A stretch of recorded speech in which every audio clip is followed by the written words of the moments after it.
कंदासीं तव्हांखे ॿुधाइण चाहियूं था पुछो त असांजे हर अस्पताल में अखियुनि जो डॉक्टर हर ज़िले में हर तालुके में छो न आहे हॾनि जो छो न आहे MRI छो न आहे इंडोस्कोपी छो न आहे बजट काथे काथे ख़र्च कयो था 29 RO प्लांट काथे काथे लॻाए थो पाणी काथे काथे टेस्ट कया थो सॼे में हेपाटाइटिस में माण्हू मरी रहिया आहिनि हर जाइ ते हर टे चौथे माण्हू खे हेपाटाइटिस आहे तव्हांजूं कैंपूं काथे काथे लॻंदियूं आहिनि मां चवां थो सर छड़ो डिलीवरी के मसले में गरीब मिस्किन माण्हू प्राइवेट अस्पताल में 80,000 90,000 ख़र्च करता उहे सिविल अस्पताल में जेके डॉक्टर आहिनि वेठियूं 1.5 लाख 2 लाख पघार वठंदियूं आहिनि उहे मौक़े ते मौजूद न आहिनि सर तव्हांखे न ॿुधायूं त कंहिंखे ॿुधायूं कि तव्हां आवाज़ न उठाईंदो केरु उठाईंदो असां पाणी करे न कयो सची ॻाल्हि मां सची ॻाल्हि चवंदुसि तव्हां पियो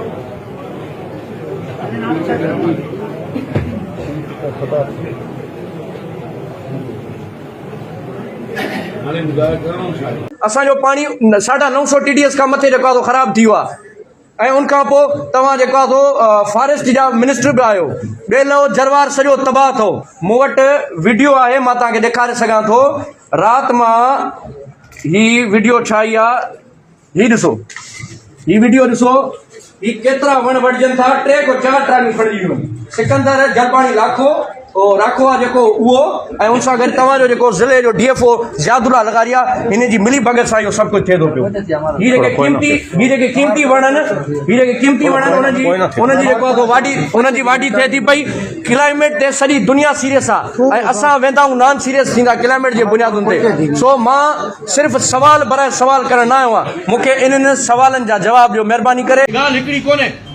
तो मुख्तसरन दिल्ली के अमीरजादों से मतकल मिलाकर मीर कि हम गरीब हुआ इन्हीं की दौलत से पीपल्स पार्टी के जागीरदारन वडेरन रईसन जे करे सा गरीब थिया थैंक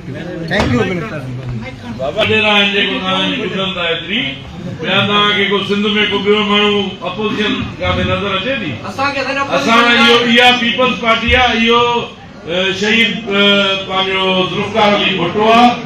इहो शहीद बेनज़ीर भुट्टो आहे इहो असांजो क़ाइद बिलावल भुट्टो आहे जे तो जहिड़ो माण्हू बि सरदार खान बहादुर जागर खान जे पुट जे अॻियां ईअं वेही ॻाल्हाए थो असांखे का बुढ़ण वारा कान्हियो लॻभॻि आहियूं इहा पीपल्स पार्टी इहा पीपल्स पार्टी आहे इहा असांजी लीडरशिप आहे जो तो जहिड़ो माण्हू बि हिकिड़े 8-10 क़ौमनि जे सरदार सां वेही ॻाल्हाए थो इज्जत अल्लाह जे तमिया I am the respected citizen of this country I am the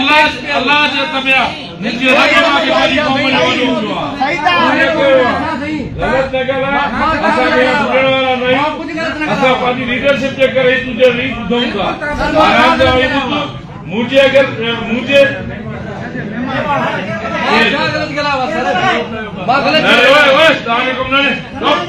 अरे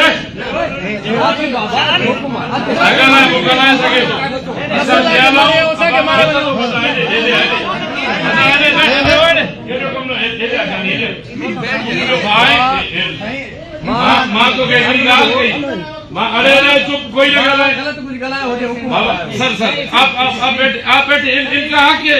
ये हमारे साथ बात कर हम पीपल्स पार्टी के वर्कर हैं ये हमसे जैसे बात करें आप बैठ असां